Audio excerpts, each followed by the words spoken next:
तो दोस्तों, उड़ने की आशा के आज के 19 अक्टूबर के एपिसोड की शुरुआत होती है घर के किचन से, जहां साइली रेणुका से छिपकर रोशनी के लिए खाना बना रही होती है। जब रिया ये देखती है और पूछती है साइली से, तो वो बताती है कि रोशनी ने सुबह से कुछ खाया नहीं है, इसलिए वो उसके लिए रोटियां बना रही है। इधर रिया साइली की इस दरियादिली और सबकी फिक्र करने की आदत से बहुत प्रभावित होती है, लेकिन साथ ही उसे आगाह भी करती है, क्योंकि साइली ने ये काम रेणुका से बिना पूछे करने का जोखिम जो उठाया होता है। इधर दोनों के बीच घर के माहौल को लेकर बातचीत शुरू होने लगती है। रिया कहती है कि तेजस और रोशनी ने जो किया वो माफ़ी के लायक नहीं है, लेकिन वो रेणुका के दोहरे मापदंड को भी उजागर करती है। वो बताने लगती है कि कैसे रेणुका ने हमेशा की तरह अपने बेटे तेजस को बचाने के लिए अपनी ही पसंदीदा बहू रोशनी को निशाना बना लिया। अगर परेश ने दखल नहीं दिया होता एंड टाइम पर, तो सारा इल्ज़ाम सिर्फ रोशनी पर ही आता। इधर सायली मानती है कि रोशनी ने गलती की है, लेकिन उसका कहना होता है कि रेणुका का उस पर हाथ उठाना और उसे अपने पति से दूर रखना भी सही नहीं है। रिया एक बार फिर सायली को चेतावनी देती है कि अगर रेणुका को इस बारे में पता चला, तो वो उसे नहीं छोड़ने वाली। इस पर सायली एक बहुत ही खूबसूरत सा जवाब देती है कि वो जानती है कि वो एक बहुत बड़ा खतरा मोल ले रही है, लेकिन वो किसी के दुख में अपनी इंसानियत को नहीं मार सकती। दूसरे सीन की शुरुआत होती है रोशनी के कमरे पर, जहाँ साइली उसके लिए खाना लेकर पहुंचती है, क्योंकि उसने दिन भर कुछ खाया नहीं होता है। लेकिन रोशनी एहसान मानने के बजाय साइली पर ही तंज कसती है। वो कहती है कि आज जो कुछ भी उसके साथ हुआ, काकू ने उसे जैसे जलील किया और थप्पड़ मारे, उसे देखकर साइली को तो बहुत खुशी मिली होगी। ये सुनकर साइली हैरान रह जाती है, लेकिन रोशनी अपनी कड़वी बातें जारी रखती है। वो कहती है कि हमेशा घर में साइली को डांट पड़ती थी, लेकिन अब जब घर का निशाना उस पर आ गया है, तो साइली को तो सुकून मिला ही होगा। इस बात से साइली का दिल दुखता है। वो उसे याद दिलाती है कि वो यहाँ उसकी फ़िक्र करके खाना लेकर आई है और उसे दूसरों के दुख पर हँसने की आदत नहीं है। वो कहती है कि जिस तरह रोशनी ने दिलीप की गलती का फ़ायदा उठाकर उसे घर से निकालने की कोशिश की थी, वो वैसी नहीं है और कभी किसी को चोर नहीं कहेगी वो। इधर रोशनी इल्ज़ामों का सिलसिला यहीं नहीं रोकती। वो कहती है कि उसे फंसाने वाला कोई और नहीं बल्कि सायली का पति सचिन ही है, जिसने सबके सामने तमाशा खड़ा किया। वो ये भी कहती है कि सायली को इस बारे में पहले से सब कुछ पता होगा। सायली इस बात को खारिज कर देती है। वो साफ कहती है कि सचिन ने किसी को फंसाया नहीं, बल्कि सिर्फ उस सच को सामने लाया जिसे तेजस और रोशनी को खुद परिवार को बताना चाहिए था। गलती उनकी खुद की है और वो बेवजह सायली से लड़ रही है। इधर बात को और बढ़ाते हुए रोशनी कहती है कि अगर सायली को उसकी इतनी फिक्र होती तो वो उसे ढूंढने क्यों नहीं आई, जैसे वो रिया के लिए परेशान हुई थी। इस पर सायली सफाई देती है कि उसे पता ही नहीं था कि रोशनी घर छोड़कर चली गई थी और वो अभी भी उसकी चिंता करती है, इसलिए तो उसके सामने खड़ी है। लेकिन रोशनी के लगातार इल्ज़ामों और घमंड भरे बर्ताव से सायली का सब्र का बांध टूट जाता है। वो कहती है कि रोशनी खुद जैसी है, उसे पूरी दुनिया वैसी ही दिखती है। सायली को एहसास होता है कि उस पर दया दिखाना ही उसकी सबसे बड़ी गलती थी और वो अब ये गलती दोबारा नहीं करेगी। और जाते जाते सायली रोशनी को खाना खत्म करने के बाद अपनी प्लेट खुद धोकर रखने का हुक्म देकर वहां से चली जाती है।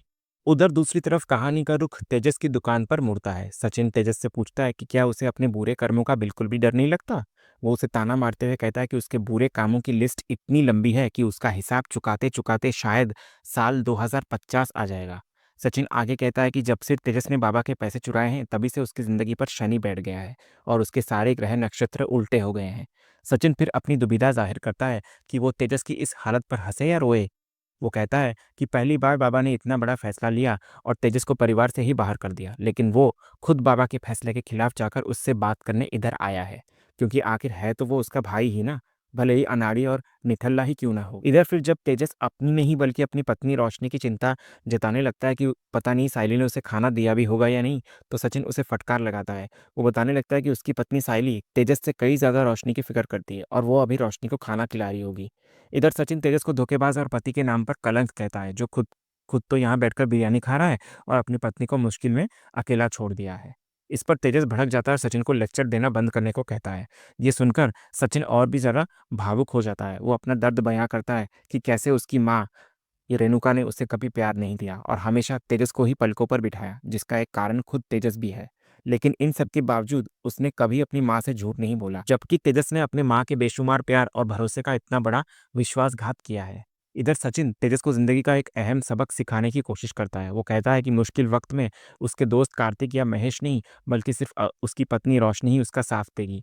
वो अपनी और सायली की शादी का उदाहरण देते हुए समझाता है कि हर शादीशुदा जिंदगी में झगड़े होते हैं, लेकिन उन्हें निभाना पड़ता है। अगर गलती हो तो माफ़ी भी मांगनी पड़ती है।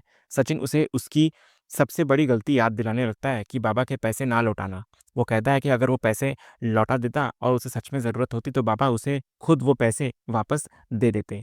लेकिन इतना सब सुनने के बाद भी तेजस पर कोई असर नहीं होता। वो उल्टा सचिन पर ही एक चौंकाने वाला इल्ज़ाम लगाता हुआ नज़र आता है। वो कहता है कि सचिन की ये सारी नकली हमदर्दी और ज्ञान सिर्फ़ एक दिखावा है, क्योंकि उसका असली मकसद तो तेजस का शोरूम हड़पना है।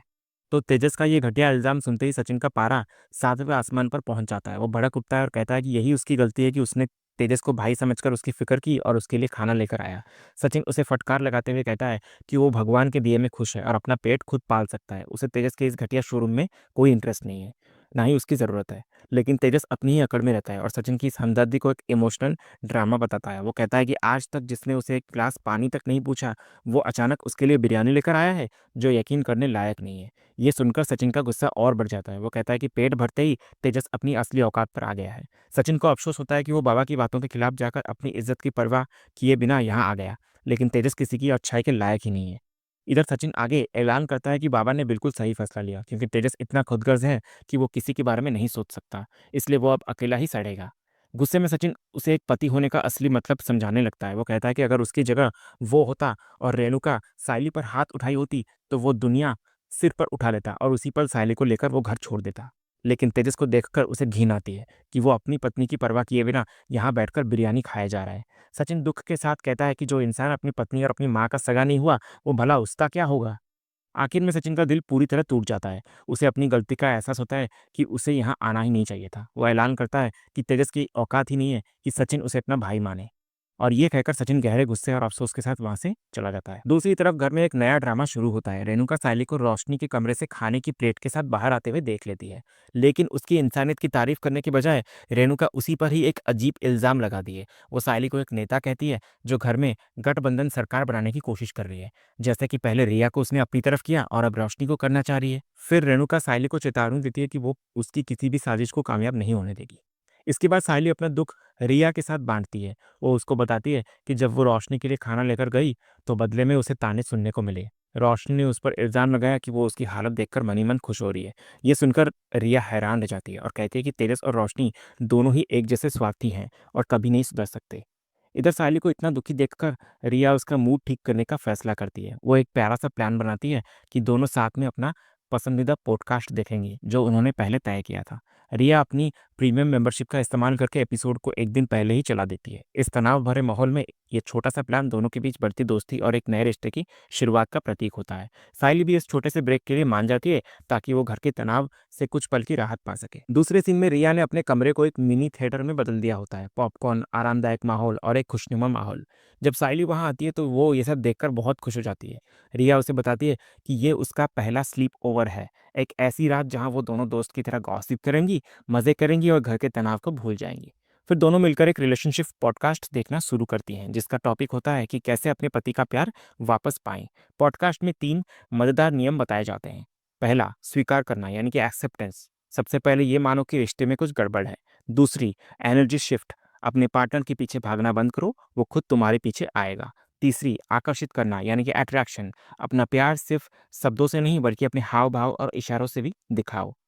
फिर पॉडकास्ट के ये मज़ेदार टिप्स सुनकर रिया और सायली दोनों को अपने अपने पतियों की याद आ जाती है। रिया को लगता है कि इन तरीकों से वो आकाश को अपनी तरफ और ज़्यादा आकर्षित कर सकती है, खासकर तब जब उसकी बॉस हमेशा उसके पीछे पड़ी रहती है।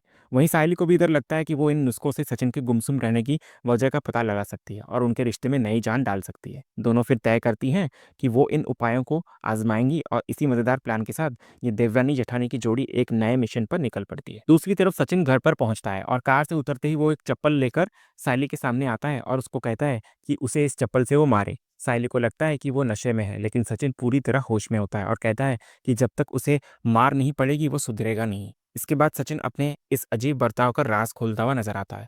वो बताने लगता है कि वो अपने भाई तेजस के लिए बिरयानी लेकर गया था उसकी दुकान पर, ये सोचकर कि वो भूखा होगा, लेकिन उसकी अच्छाई का सिला उसे इल्जाम के रूप में मिला। तेजस ने बिरयानी खाने के बाद उल्टा सचिन पर ही ये आरोप लगा दिया कि वो शोरूम हड़पने के इरादे से ये सब कर रहा है। ये सुनकर सायली एक और चौंकाने वाला खुलासा करती है। वो सचिन से कहती है कि अगर मारना ही है तो पहले वो उसे मारे, क्योंकि आज उसने भी वही गलती की है। सायली बताती है कि वो भी रोशनी के लिए खाना लेकर गई थी, लेकिन बदले में रोशनी ने उस पर ये ताना कस दिया कि वो उसकी बर्बादी का मजा ले रही है। इधर इस एक जैसे अनुभव के बाद सचिन और सायली दोनों एक ही नतीजे पर पहुंचते हैं कि तेजस और रोशनी हद से ज़्यादा मतलबी है और कभी नहीं सुधरने वाले। सचिन इस बात पर हंसता है कि उन दोनों ने सायली जैसे शांत इंसान को भी गुस्सा दिला दिया। इसके बाद वो दोनों ज़िंदगी का एक बड़ा सबक सीखते हैं और एक फैसला करते हैं कि आज के बाद वो दूसरों के मामले में दखल नहीं देंगे और सिर्फ अपने काम से काम रखेंगे। सायली भी कसम खाती है कि अब वो उन लोगों के लिए कुछ नहीं करने वाली, चाहे वो गिड़गिड़ाए ही क्यों ना। अगली सुबह रिया अपने काम के लिए तैयार हो रही होती है, लेकिन आकाश अब भी सो रहा होता है। जब वो उसे उठाने की कोशिश करती है और वो नहीं उठता, तो उसे गुस्सा आने लगता है। लेकिन तभी उसे पॉडकास्ट की सलाह याद आती है कि गुस्सा नहीं बल्कि अट्रैक्शन। उसे याद आता है कि प्यार सिर्फ शब्दों से नहीं बल्कि इशारों से भी जताया जाता है। और इसी के साथ उसके दिमाग में एक मज़ेदार आइडिया आता है। फिर रिया चुपचाप एक खूबसूरत लाल रंग की वेस्टर्न ड्रेस पहनकर आती है और तेज आवाज में म्यूजिक चला देती है। इधर म्यूजिक की आवाज में आकाश की नींद तो खुल जाती है और वो चिढ़कर म्यूजिक को बंद कर देता है। लेकिन जैसे ही उसकी नज़र रिया पर पड़ती है वो हैरान रह जाता है। वो उससे पूछता है कि वो ये कपड़े पहनकर ऑफिस क्यों जा रही है। इस पर रिया बड़े ही आत्मविश्वास से जवाब देती है कि आज उनके स्टूडियो में नए टैलेंट आ रहे हैं, तो अच्छा इंप्रेशन जमाना तो बनता है। तभी सायली इधर चाय लेकर उनके कमरे में आती है और एक बहाने से रिया को बाहर बुलाती है। फिर बाहर आकर वो उसे पॉडकास्ट का दूसरा नियम याद दिलाती है कि थोड़ा भाव खाना भी ज़रूरी है। वो कहती है कि ये एक कला है जो सिर्फ लड़कियों को आती है। इस बातचीत से ये साफ होता हुआ नजर आता है कि रिया का यह नया अंदाज देवरानी जेठानी के एक सीक्रेट प्लान का हिस्सा है, ताकि वो अपने अपने पतियों का ध्यान अपनी ओर खींच सके। दूसरे सीन का रुख सायली के मायके की तरफ मुड़ता है, जहाँ वो अपनी माँ शोभा, बहन जूही और भाई दिलीप को घर में हुए सारे तमाशे की कहानी सुना रही होती है। वो बताती है कि कैसे रोशनी और तेजस ने मिलकर फ्रॉड किया। ये सुनकर जूही और दिलीप को तो बड़ा मजा आता है और वो इस बात पर खुश होते हैं कि रोशनी को उसकी करनी की सजा मिली। लेकिन सायली उन्हें डांटती है कि किसी की पिटाई पर हंसना बहुत गलत बात है। इधर सायली की मां शोभा रेणुका के बर्ताव पर नाराजगी जताने लगती है। वो कहती है कि कुछ भी हो, लेकिन रोशनी उस घर की बड़ी बहू है और इस तरह उस पर हाथ उठाना बिल्कुल सही नहीं है। सायली भी अपनी मां की बात से सहमत होती है और बताती है कि उसने काकू को रोकने की बहुत कोशिश की, लेकिन उन्होंने उसकी एक नहीं सुनी। तभी दिलीप एक बहुत वाजिब सवाल उठाता है सायली के सामने कि जब गलती तेजस की भी थी, तो काकू ने सारा गुस्सा सिर्फ रोशनी पर ही क्यों निकाला। इस पर सायली बात साफ करती है कि काकू ने पहले तेजस को ही मारा था, लेकिन उसने होशियारी से सारा इल्जाम रोशनी पर डाल दिया और अपनी आदत के मुताबिक काकू ने भेदभाव करते हुए अपना पूरा गुस्सा रोशनी पर ही उतार दिया। लेकिन कहानी में असली ट्विस्ट तो तब आता है जब सायली बताने लगती है कि भले ही काकू ने तेजस को बख्श दिया हो, पर काका ने उसे बहुत बड़ी सजा सुनाई है। उन्होंने तेजस को परिवार का हिस्सा मानने से इनकार कर दिया है और घर में उसका खाना पीना भी बंद करवा दिया है। इसके बाद दिलीप एक ऐसा खुलासा करता है जिससे सायली के पैरों तले जमीन खिसक जाती है। वो बताता है कि उसने कई बार रोशनी को शहर के बदनाम गुंडे चिट्टी के अड्डे पर अकेले जाते जाते देखा है। ये सुनकर सायली चौंक जाती है क्योंकि वो जानती है कि सचिन चिट्टी से कितनी नफरत करता है। दिलीप अंदाजा लगाता है कि रोशनी जरूर चिट्टी से लोन पर पैसे लेने जाती होगी। इधर सायली इस बात की तह तक जाने की कोशिश करती है और दिलीप से और सवाल करती है। दिलीप कहता है कि चिट्टी को अच्छी तरह पता है कि रोशनी उनके परिवार की बहू है और सबसे हैरान करने वाली बात यह थी कि तेजस कभी उसके साथ नहीं होता था, बल्कि रोशनी हमेशा वहां अकेली ही आती थी। ये सारी बातें सुनकर सायली की उलझन और बढ़ जाती है। उसे यकीन हो जाता है कि रोशनी वैसी बिल्कुल नहीं है जैसी वो खुद को दिखाती है और वो यकीनन कोई बहुत बड़ा राज सबसे छिपा रही है। इससे पहले कि वो और कुछ सोच पाती, उसे अपने काम के लिए एक नए ऑर्डर का फोन आता है और वो वहां से निकल जाती है। उधर दूसरी तरफ हम देखते हैं कि सायली एक नए ऑर्डर के लिए एक बहुत बड़े वेडिंग हॉल में पहुंचती है, जहां क्लाइंट उसके काम से बेहद प्रभावित होते हैं। वे अपनी बेटी की शादी के लिए कुछ नया और शानदार डेकोरेशन चाहते हैं और सायली को ही ये काम सौंपने का मन बना लेते हैं। लेकिन कहानी में ट्विस्ट तब आता है जब हॉल का मैनेजर इस पर अड़ंगा लगा देता है। वो बताने लगता है कि हॉल की पॉलिसी के मुताबिक वो बाहर के डेकोरेटर को काम करने की इजाज़त नहीं दे सकते, क्योंकि उनके अपने इन हाउस वेंडर्स हैं। तो क्लाइंट इस बात पर अड़ जाते हैं कि जब पैसे वो दे रहे हैं तो फैसला भी उन्हीं का होगा। तभी कहानी में एंट्री होती है मंदिरा की। वो आते ही माहौल को भांप लेती है और मैनेजर को कहती है कि इस जगह के सारे कॉन्ट्रैक्ट उसी के पास है। जब क्लाइंट फिर भी सायली से ही काम करवाने की जिद करते हैं तो मंदिरा एक शातिर चाल चलती है। वो एक प्रतियोगिता का प्रस्ताव रखती है कि सायली और मंदिरा दोनों ही क्लाइंट की जरूरतें सुनकर अपना अपना कोटेशन देंगी और क्लाइंट को जिसका काम और दाम पसंद आएगा वो उसे ही चुनेंगे। इसके बाद सायली पूरी ईमानदारी से क्लाइंट की हर छोटी बड़ी ज़रूरत को नोट करती हुई नजर आती है और सारी कैलकुलेशन के बाद 1,20,000 का बजट बताती है। वो समझाती है कि शादी वाले दिन चीज़ें महंगी मिलेंगी और इसमें उसका कोई मुनाफा नहीं है। लेकिन क्लाइंट का बजट सिर्फ 80,000 होता है और वो इस कीमत से हैरान हो जाते हैं। और तभी मंदिरा अपना तुरुप का इक्का चलती है। वो क्लाइंट को एक कागज़ देती है जिसमें लिखा होता है कि वो वही काम आधे दाम में कर देगी।